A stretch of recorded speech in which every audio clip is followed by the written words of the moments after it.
Being educated has become visible in a new way online.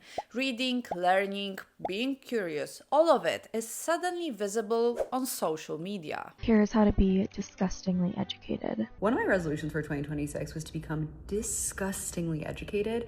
And I think this is a good thing. I mean, it's great that education is becoming aspirational again instead of being seen as embarrassing or boring.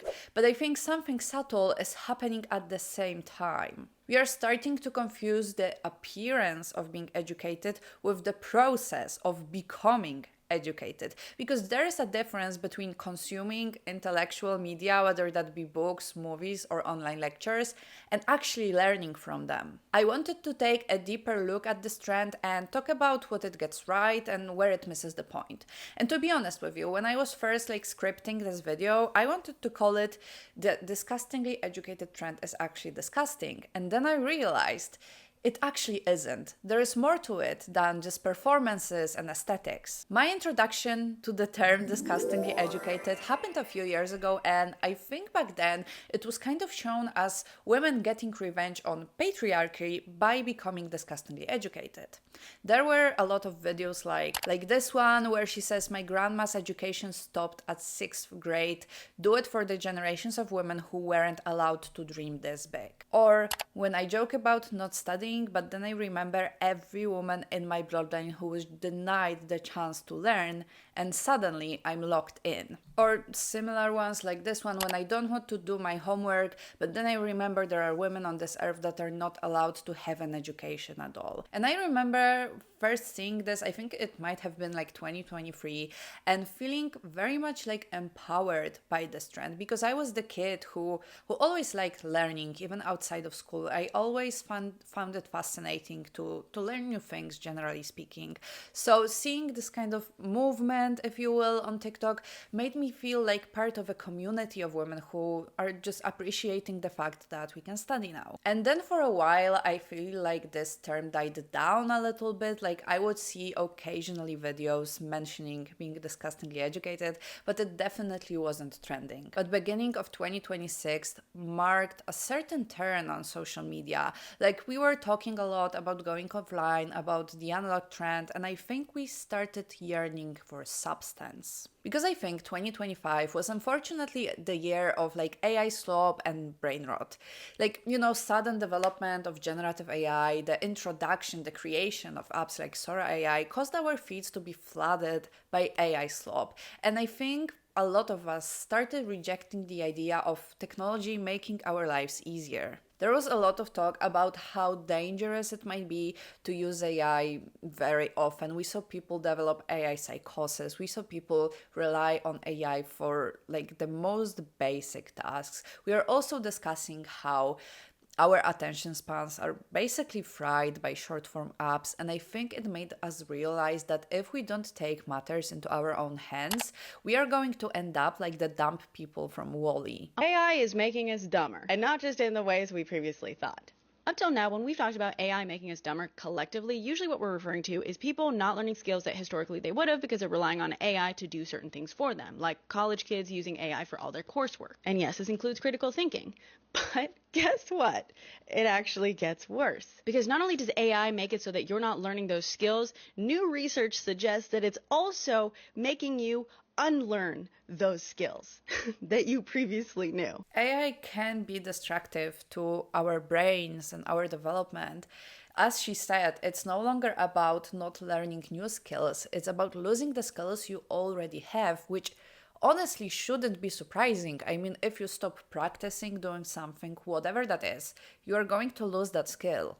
Hey baby, ChatGPT is making you stupid. Having a little call and response moment, a little yes and, a little improv exercise with an artificial intelligence app on your phone does not qualify as research, and it is in fact making you fucking dumb. Part of the benefit of research is reading primary sources, is looking at studies, is looking for the information, that is what stimulates your brain. Having an app package all of that in a very palatable way, just so you can get an answer that is oftentimes misinformed, is not the tea, sister. I've noticed that AI gives people this idea or this feeling that they understand the topic and know a lot about it, when it's not actually the case. Like, with most things you research, in order to get like a good grasp of it, you really have to go deep into the topic, like read a lot of books and articles, etc. And I feel like AI gives you the feeling of having done so, because it just lists a bunch of information and you feel like you understand it, but you actually don't. No one jumped me, but it is that damn phone. I have to clock it to you really quickly. Not having the ability to sit down and watch a TV show or a movie or read a damn book, okay? I'm calling myself out here, okay? I'm in the same boat with you guys, okay? I will drag myself too here. Not having that ability to do those things without picking up your phone once to check on social media, especially on TikTok, because I feel like TikTok has really exacerbated this issue. It's not normal, okay? We have to be so for real, okay? Our attention spans are fried as fuck, and I'm talking deep fried Kentucky Fried Chicken. And it's the truth. Not being able to watch a movie because shit isn't popping off within like the first 20 minutes, that's not normal. And I agree with this so much. And to be honest with you, I kind of had a problem with that too, when like my attention span was so fried, I couldn't like read a full book or like focus on it for long enough to actually enjoy the process of reading. But thankfully, I feel like I caught myself early enough to fix this, but I see it with my friends. I saw it at university. There are just so many people who cannot focus for like longer periods of time, and that is actually a problem we are facing right now. That's why I think being disgustingly educated started trending at the beginning of 2026, because we started seeing that tech giants honestly want to destroy our brains, and just reading and watching long movies feels like a form of resistance. But like with any trend, being disgustingly educated quickly become performative.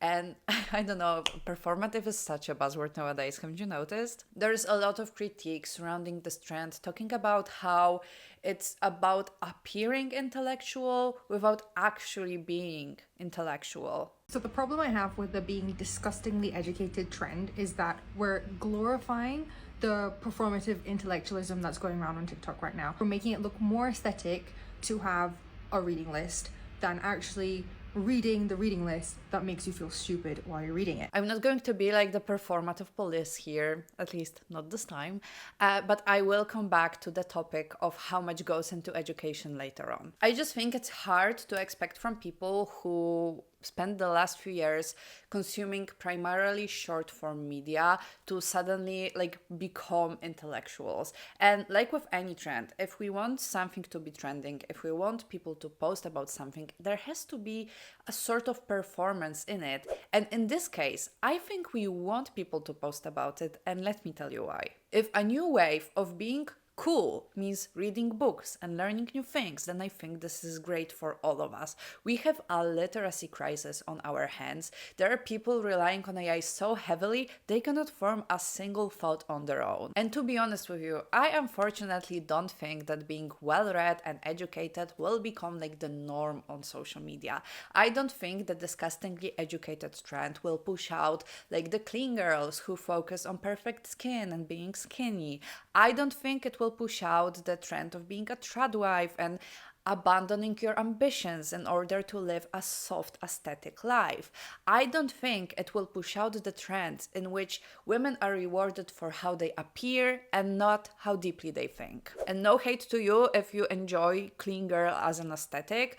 Let's just not forget that there's more to us than a perfect skin and a skinny body. The disgustingly educated trend gives me hope that people, and especially women and teenage girls, are going to put more importance on their inner worlds instead of, serving their patriarchal norms by looking pretty for the camera and not talking about anything serious. It pushes us to focus on our interests instead of just being pretty. So even if in case of some influencers it's performative, it's still good influence. Because even if you start reading performatively, which in itself is such a stupid concept, and even if you read the first and the second book just for the sake of the trend, you are still going to start reading. And maybe with time you will develop this love for books and learning, and maybe you'll cultivate this sense of curiosity that social media made us kill in ourselves. But I don't think this trend is all that glamorous, to be honest. It obviously has its downsides, and let's for a moment focus on what disgustingly educated actually conveys. It's all about being so educated that it disgusts, deranges other people. It's still all about the outsider looking at you, judging you, and hopefully envying how smart you are. It's about being so well read and knowledgeable that you immediately come off as intelligent. Literally these days, all I care about is being so disgustingly educated and really fucking hot. Like, I'm just trying to be as beautiful as possible, be so incredibly intelligent, and have so many unnecessary skills. And of course be wealthy, but like that comes with all that stuff. So that way you're just like untouchable. And this is the part of the trend that I don't like. Just focusing on the aesthetics of being smart, focusing on the finished product, so appearing intelligent and in turn attractive. If you want to be smart and educated, you primarily have to fall in love with the process, because being educated or smart or well read doesn't have a finish line. It's not yet like you can accomplish and at a certain point you're going to feel like you've done it. Now you're educated, now you're intelligent. No, all of it is an ongoing process that's supposed to never stop throughout your life. On top of that, I think a lot of TikToks that give tips on how to be disgustingly educated focus too heavily on the consumption of information and too little on the intellectual work that has to go into it as well. Here's how to be disgustingly educated. Read one classic novel every month and pair it with either a contemporary essay or another theoretical book that ties in the themes of the classic novel. Basically, read a classic fictional novel, and in parallel, you read another book that breaks down those themes into theory or historical relevance or context. It's just a really interesting approach, so I highly recommend you check her out. She talks about reading books in pairs, which in general I think is a great idea if you manage to find a good pairing, but I feel like she maybe a little bit glosses over the most important part of it, which is reading those two books comparatively. A lot of those creators, because she's just one example I used for the video, no hate to her, but a lot of those creators focus on having a very long reading list, reading classics, just generally consuming as many smart books as possible, and they don't really talk about the fact that you have to think about those books. You need to let new information breathe. You need to ponder on something that's difficult that you've just read. If you just cram your brain with as much information as possible, you're not going to retain this information anyway. Read something smart. Google what it means. Write something, write down your feelings, maybe a short essay or whatever. Because if you just consume, that's not going to bring you any lasting effects. Self-improvement doesn't have a deadline, and it shouldn't be a competition of who reads more books. It should be a very individual process when you try to get as much value from a single work of fiction or non-fiction, I guess. I also don't see, while we're talking about this trend, and I don't see in those videos people talk about something that I think is the most important part of reading something difficult and challenging, and that is doing research. Sure, you have a fictional book and it gives you certain information, and maybe while you read it you don't really get everything, and that's why we have internet, that's why we have our phones. It's great to Google stuff while you're reading a book. For example, if I read a book about a country I don't know a lot about, I Google presidents and customs and traditions, and I try to put everything that's in the book in a broader context. And I think this is also glossed over. Reading something difficult is about asking yourself questions. What do I not understand? Why does this thing mean this? Why does this lead to that? It's about finding information in the book as well as outside of it. The next one is to try to watch one film a week, ideally sprinkling in different foreign films. Film is such a contemporary way to tell stories, and there's so much art and science that go into creating a film and also experiencing a film. I feel like watching a new film every week is just a perfect date idea, whether you're by yourself or with friends or with your significant other, and you're also learning and experiencing a new kind of film, a new genre, a new culture, things like that. And I feel like this is the same as with the books. Just watching a movie that's like smart and insightful isn't enough for it to be educational. You have to focus on it. You have to think about it. It's great to maybe read what others thought about it, discuss it, compare your opinions, maybe write something about it. That's actually what educates you. It's not the movie, it's the work that you have to put into it after watching the movie that makes you smarter. Okay, this one's kind of silly maybe, but learning the difference between Impressionism, Expressionism, Realism, and Surrealism. I feel like I have always gotten tripped up on these 4 different art movements until I actually just sat down one day and learned the difference. I think, generally speaking, learning different movements, whether that's in art, like literary movements or whatever, is great because it helps you see certain works of art in a broader context. You can compare them, etc. So yeah, this one's great. Thing is to study fashion history. There are so many creators on here that teach about fashion history, silhouettes, decades, fabric terminology. I think viewing fashion as an art form and as a subject to study is really important, and understanding the context around it historically, I personally think is really important and interesting. This is the part of the video which I find a little bit funny, because she says it's important to learn about like fashion history and to appreciate it as an art form, but she doesn't really tell us why. So I'm gonna tell you why I think it's important, because then you stop seeing fashion as just something you can buy. You start actually appreciating it as a form of art, as a form of expression, and you can be more mindful about the way you express yourself if you understand the context in which, you know, certain garments were made. And I think that's what she meant. She just didn't say that. She just said it's important and interesting, and it is interesting, but I was kind of missing this extra explanation from her. Then she talks about taking notes about things you notice in your life and like important sentences that you hear, and listening to classical music. I don't really have much to say about those two. The next thing is to take notes on beautiful sentences or ideas or things you see in the world. The next one that has been a little bit hard for me to do, but I'm trying to do, is listening to classical music. I think a lot of times today in modern society we don't appreciate classical music. And then she gets to learning a language. My last piece of advice is to learn a language. Like I said, I'm in Austria and I'm here with my boyfriend, and he speaks German pretty well, and it's really motivating me to pick up my French again.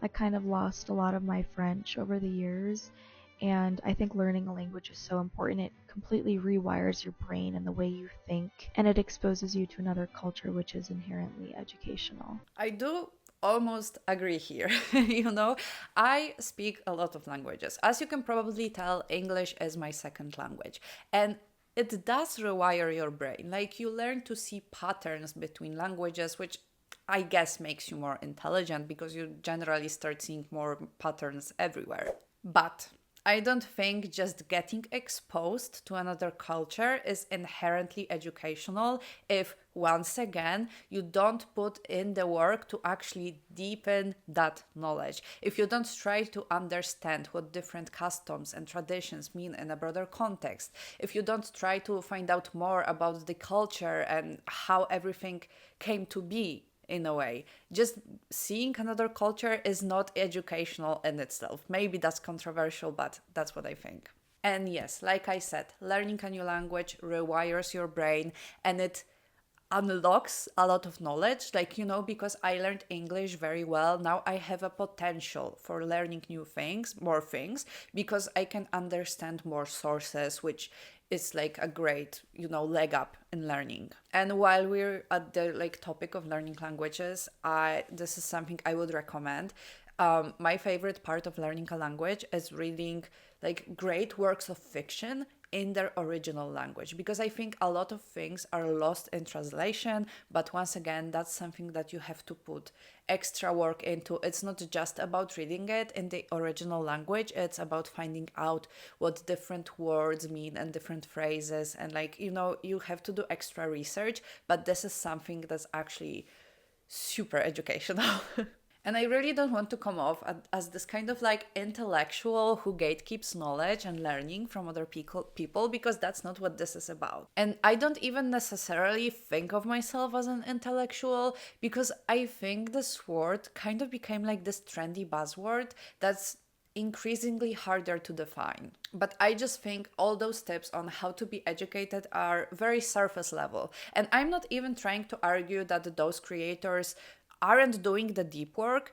They are just not talking about it. They are painting a picture of education as if it was like a glamorous consumption of information, without talking about the hard work that has to go into it. These tips seem to turn education into lifestyle optimization instead of intellectual struggle. All in all, I'm generally really happy that this trend exists, because I think it may push a lot of people to put down their phone and do something actually valuable with their time.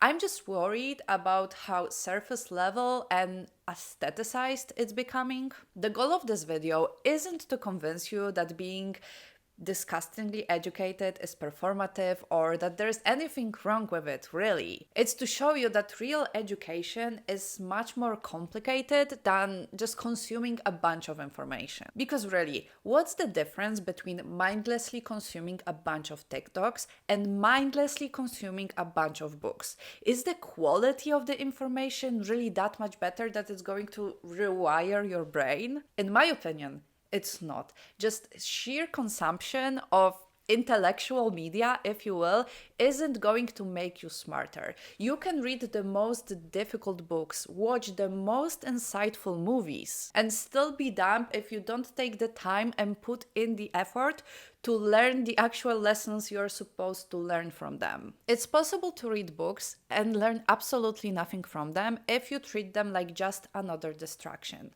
Because education isn't about hearing and reading about as much stuff as you possibly can. I don't want to demonize this trend, because I think it may become a catalyst for like actual change, but I don't want to be too hopeful, because from my experience, every single TikTok trend dies quickly and leaves no impact. However, if this trend becomes about slowing down instead of showing off, it may actually be impactful, because education isn't aesthetic. It's uncomfortable, slow, and very often completely invisible. I'm very curious to see what you guys have to say about this trend, so let me know in the comments, and while you're there, don't forget to subscribe. Bye!